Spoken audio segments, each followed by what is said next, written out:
లోపలంతా అంతా సవ్యంగానే జరిగింది. అమ్మయ్య, పోతే కొంచెం కూర్చుంటా please. Thank you.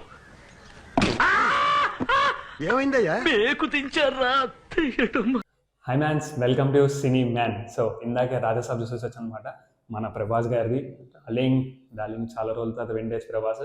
So this is directed by Maruthi గారు. అండ్ సినిమా ఎలా అనిపించింది అంటే, ఫస్ట్లీ నిన్న చాలా ఫ్రస్ట్రేటింగ్ ఉన్నాయండి. ఇవాళ రిలీజ్ పెట్టుకొని అసలు టికెట్స్ వదలలేదు ఎక్కడ. అసలు ప్రీమియర్స్ టికెట్స్ ఇవ్వలేదు, ఈ రోజు టికెట్స్ ఇవ్వలేదు. సాయంత్రం నుంచి నేను పొద్దున్న నుంచి జియో ఇష్యూ చేస్తాను అది ఇది చాలా తెప్పించుకున్నారు. చాలా ఫ్రస్ట్రేటింగ్ ఉండే, అసలు చాలా టార్చర్ అనిపించింది ఫస్ట్ టైం టికెట్స్ విషయంలో. అండ్ రాత్రి 11:30కి ఇచ్చారండి టికెట్స్, అది కూడా ప్రీమియర్స్.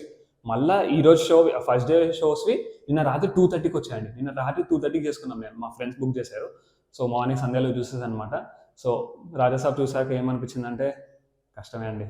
అస్సలు ఏదో అనుకున్నా కానీ ఏదేదో గెలికేశారు, ఏదేదో వైర్లు లాగేశారు. డలింగ్ ఇలా చేసావు అనిపించింది నాకు. ప్రభాస్ గారిని అలా అనిపించింది. సో ఫస్ట్లీ చూసుకుంటే అసలు స్టార్టింగ్ టైటిల్ కార్డ్ బాగుందని, చాలా బాగా వచ్చింది. మంచి రెబల్ స్టార్ట్ మంచి సూపర్ వచ్చింది. అండ్ స్టార్టింగ్ 15 minutes కూడా సాంగ్తో ఇంట్రడక్షన్ ఉంటుంది. ఓకే, అదంతా బాగా నడుస్తుంది. ఓకే, ఇంకా నానమ్మ ఎంట్రీ ఇస్తుంది. ఓకే, అంతా ఓకే. ఇంకా దాని తర్వాత డ్రాగ్ అండి, అనవసరమైన సీన్లు, అనవసరమైన ట్రాకులు, కావాలని ఇట్లా అతికించినట్టు ఉంటుంది. ఆ సీన్లు అన్నీ న్యాచురల్గానే ఉండవు. అసలు చాలా వరస్ట్ అనిపించింది అండి ఫస్ట్ హాఫ్. అంటే వరస్ట్ కూడా కాదు, కొంచెం ఏదో కొన్ని చోట్ల పాయింట్స్ రివీల్ చేస్తూ ఉంటారు, మళ్ళీ ఆపేస్తారు, మళ్ళీ రివీల్ చేస్తుంటారు, ఆపేస్తారు. అంటే ఒక కంటిన్యూటీ సరిగ్గా ఉండదు కరెక్ట్గా. సో ఫస్ట్ హాఫ్ అయితే అట్లా అనిపించింది. అండ్ ప్రీ ఇంటర్వెల్ నుంచి బాగుందండి. Pre interval okay, pre interval to interval అది కొంచెం బాగా అనిపించింది. కొంచెం మ్యూజిక్ కూడా తమరన్న అప్పుడు బాగా ఇచ్చాడు. అండ్ చాలా బాగుంది అనుకోరు అది. అండ్ సెకండ్ హాఫ్కి వస్తే ఇంకా బత్తాయిలు పిండేశారండి. అస్సలు మామూలుగా నాకు నిజంగా బత్తాయి జ్యూస్ తాగాలనిపించింది, అంత నీరసం వచ్చేసింది సెకండ్ హాఫ్. మధ్యలో ఇలా తూలుతా ఉన్నా, లేస్తూ ఉన్నా, అబ్బో అసలు సెకండ్ హాఫ్ కూడా నాకు అంత అనిపించలేదు. ఫస్ట్ హారర్ కామెడీని ఎందుకు పెట్టారు నాకు అర్థం కావట్లేదు. హారర్ కామెడీ ఫ్యాంటసీ అన్నారు. హారర్ తీసేసి ఫ్యాంటసీ కామెడీని పెడితే కొంచెం జస్టిఫికేషన్ ఉంటుంది. ఎందుకంటే హారర్ ఒక్క చూడలేదు. చాలా చిన్న పిల్లలు కూడా భయపడరండి, అట్లా ఉంది హారర్ అయితే. అసలు హారర్ అనకూడదు దాన్ని. సో సెకండ్ హాఫ్ అయితే చాలా ఫ్లాస్ ఉన్నాయండి. ఫస్ట్ హాఫ్లో కూడా చాలా ఫ్లాస్ ఉంటాయి. అండ్ సంజయ్ దత్ గారు ఓకే, పర్లేదు బాగా చేశారు. ఓకే, అండ్ మన డార్లింగ్ కూడా చాలా బాగా చేశారండి. ఓకే, నేనైతే అది ఒప్పుకుంటాను. ఎందుకంటే ప్రీవియస్ ఫిల్మ్స్ అన్ని సీరియస్ మూవీస్ కదా, ఇది కొంచెం వింటేజ్ ప్రభాస్ అన్నట్టే కొడుతుంది. లుక్స్ కానీ, యాక్టింగ్ కానీ, కామెడీ టైమింగ్ కూడా కొంచెం బాగా పట్టుకున్నాడు మారుతి. ఈసారి కొంచెం ప్రభాస్ గారు అయితే 100% ఇచ్చారు ఎఫర్ట్, అదైతే ఒప్పుకుంటా. కాకపోతే డ్యాన్సుల్లోనే చాలా వరకు ఫేస్ విఎఫ్ఎక్స్ చేశారండి, అది చాలా తెలిసిపోతుంది. బట్ ఏం కాదు, నీ ఇంజరీ కాబట్టి మనం యాక్సెప్ట్ చేస్తాం. కానీ బట్ యాక్షన్ సీక్వెన్స్లో ఆల్మోస్ట్ చాలా వరకు కూడా డూప్ పాడిన ఫేస్ విఎఫ్ఎక్స్ చేశారు, అది తెలిసిపోతుంది. సరే ఓకే, ఆయన ఇప్పుడు ఏజ్ కొంచెం లెగ్ ఇంజురీ అయింది, వెళ్తున్నారు, ఇంత పెద్ద స్టన్స్ చేయాలని కొంచెం కష్టమే. బట్ అట్లా అని చెప్పి అసలు కనపడేలాగా వదిలేస్తారు అలా. అంటే నిజంగా అట్లా తెలిసిపెడుతుంది ఆ ఫేస్ విఎఫ్ఎక్స్, అట్లా ఉంది. సో అందుకని అది కొంచెం నాకు డిసప్పాయింటింగ్ అనిపించింది. అంటే కొంచెం ఇంకా ఎఫర్ట్ పెట్టుంటే అంత కనిపించేది కాదేమో అట్లా ఫేస్ విఎఫ్ఎక్స్. సో అదొకటి మైనస్ అనిపించింది. అండ్ ఇంకా చాలా చూసుకుంటే లవ్ ట్రాక్ అయితే చాలా ఏంటంటారు అతికిచ్చినట్టుంది, అసలు అన్యాచురల్గా ఉంటాయి. అండ్ సీన్ కానీ హీరోయిన్స్ అయితే బాగానే ఉన్నారు. వాళ్ళ పని ఇంకా వాళ్ళు చేయాల్సింది వాళ్ళు చేశారు. ఇంకా వాళ్ళ రోల్ వరకు మాలవిక, నిధి అండ్ రిధి, ముగ్గురు హీరోయిన్స్ చాలా బాగానే చేశారు, బాగున్నారు, ఇప్పుడున్నారు, సెట్ అయింది బాగానే. అలా వాళ్ళతో ఉన్న కామెడీ మళ్ళీ సెట్ అయింది. ప్రభాస్ గారికి ఇంకా వాళ్ళ మధ్యలో ఒకటి ఉంటుంది, ఆ ట్రాక్ సెట్ అయినాయి. కాకపోతే అవి కొంచెం అన్యాచురల్గా ఉంటాయి. అండ్ ఇంకా పోతూ పోతుంటే ఇంక వస్తాయండి ఫ్లాస్. బొక్కలు ఎత్తుకుంటే ఎతకచ్చు, కానీ ఇంకా అంత ఎతకాలనుకోవట్లేదు నేను. సో ఇదైతే ఫర్ ఫ్యాన్స్ అండి, ఫ్యాన్స్ బాగా నడుస్తుంది. It's a must watchable for fans. And normal ఆడియన్స్కి ఒక average to below average movie అనుకోవచ్చు.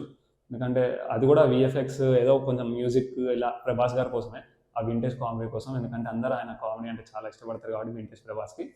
సో అదొకటండి.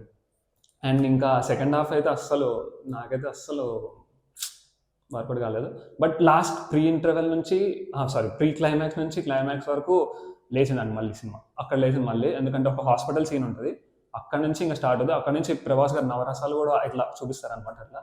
సో అక్కడ నుంచి మళ్ళీ సినిమా లేస్తుంది, అక్కడ బాగానే ఉంటుంది. అండ్ క్లైమాక్స్ వచ్చేసరికి ఏవేవో లాగేస్తున్నారు కదరా అనిపిస్తుంది. అంటే ఎక్కడికెక్కడికి వెళ్ళిపోతుంది, ఏదో చైన్స్ వచ్చేస్తాయి, అన్నీ వచ్చేస్తాయి, క్రోకడైల్ వచ్చేస్తుంది, అదంతా బీవత్సం కూడా. కానీ తమనన్న కొట్టాడండి ఆ ప్లేసుల్లో. ఆ ప్రీ క్లైమాక్స్ నుంచి క్లైమాక్స్లో పీక్స్ బాగా కొట్టాడు. కానీ మధ్యలో కొన్ని చోట్ల రీసౌండింగ్ ఎక్కువైపోయింది, చాలా లౌడ్ అయిపోయింది కొన్ని చోట్ల.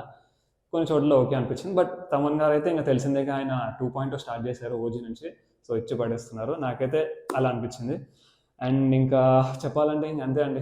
అండ్ కాన్సెప్ట్ వైజ్ చూసుకుంటే ఇది కొంచెం చాలా ఫ్రెష్ జానర్ అండి, అదైతే ఒప్పుకోవచ్చు. అండ్ ఇది చాలా ఫ్రెష్గా ఉంటుంది, అంటే లైక్ కొత్తగా అనిపిస్తుంది కాన్సెప్ట్ అయితే. కానీ అది ఎగ్జిక్యూషన్ కొంచెం ఫెయిల్ అయినట్టు అనిపించింది నాకైతే. కాన్సెప్ట్ వైజ్ ఇది ఫ్రెష్ కాన్సెప్ట్, అంటే ఇట్లాంటి కాన్సెప్ట్ ఎప్పుడు మన ఇండియాలోనే రాలేదా, లేదంటే ఆమె టాలీవుడ్లో అయితే లేదు ప్రస్తుతానికి. ఇండియాలో మరి నేను ఒకసారి చూసుకోవాలి, ఇండియాలోనే వచ్చి ఉండకపోవచ్చు. సరే కాన్సెప్ట్ అయితే చాలా ఫ్రెష్ ఉందండి, కానీ దాని ఎగ్జిక్యూషన్ కొంచెం అటు ఇటు అయింది. బికాస్ ఈ కాన్సెప్ట్తో ఇంకా చాలా బాగా చేయొచ్చు అండ్ చాలా బాగా చూపించచ్చు, బట్ అదొకటి అనిపించింది. అండ్ ఇంకోటి ఇందులో మెయిన్ సీనే లేదండి. ట్రైలర్లో చూసుకుంటే మనకి ప్రభాస్ గారు ఓల్డ్ లుక్ ఉంటుంది కదా, సిగార్ కాలుస్తూ అప్ సైడ్ డౌన్ ఫైట్ ఉంటుంది ఒకటి. సో అసలు మెయిన్ అదే తీస్తారు, అది అసలు ఎవరు తీసారో ఏంటో నాకు అర్థం కాలేదు. అది మళ్ళీ ఫెస్టివల్కి వదులుతారంట, అప్పటిదాకా ఉండదు. సో మీలో మళ్ళీ ఎవరైనా ఫైట్ చూడాలనుకుంటే మళ్ళీ 14 తర్వాత చూడాల్సి వస్తుంది. సో నేనైతే కొంచెం అది ఉంటే బాగుండేది అనిపించింది, అది కొంచెం ఎక్సైటింగ్ అనిపించింది up side down fight. And Prabhas గారి లుక్ బాగుంటుంది అందులో. సో అది ఎక్స్పెక్ట్ చేస్తే అది లేదు, చాలా డిసప్పాయింట్ అయ్యేది దాని గురించి అయితే. అండ్ ఇంకోటి అప్ సైడ్ డౌన్ అనేది గుర్తొచ్చింది నాకు. స్ట్రేంజర్ థింగ్స్లో ఇప్పుడు మన వెక్న అదర్ మైండ్స్లోకి వెళ్ళి ట్రాన్స్లో తీసుకెళ్తుంది కదా, సో ఇందులో కూడా సంజయ్ దత్ గారిది కొంచెం అలానే అనిపిస్తుంది. అంటే వీళ్ళు వేరే ట్రాన్స్లో వీళ్ళ మైండ్తో ఆడుకుంటాడు అనమాట, మైండ్లోకి వెళ్ళి ఆ ట్రాన్స్లోకి తీసుకెళ్ళి అట్లా టార్చర్ చేస్తూ ఉంటాడు. సో అది కొంచెం నాకు ఈ రెండు సిమిలర్ అనిపించింది. మీరైతే ఇంకా చూసేయండి, ఏం చేస్తాం, ప్రభాస్ గారి కోసం చూడాలి ఇంకా. అండ్ మారుతి గారు, మీరు మీ ఇంటర్వ్యూలలో అన్ని ప్రభాస్ గారి మీద తోసినప్పుడే అర్థం చేసుకోవాల్సిందండి, we did a mistake. So అదనమాట. సో చూసేయండి, నీకు నచ్చచ్చేమో. అండ్ ప్రభాస్ ఫ్యాన్స్కి నచ్చుతుంది, నార్మల్ ఆడియన్స్కి బిలో యావరేజ్ టు యావరేజ్ అనిపించొచ్చేమో, చూద్దాం. సో అది నెక్స్ట్ వీడియో. చెప్పింది చేయకు.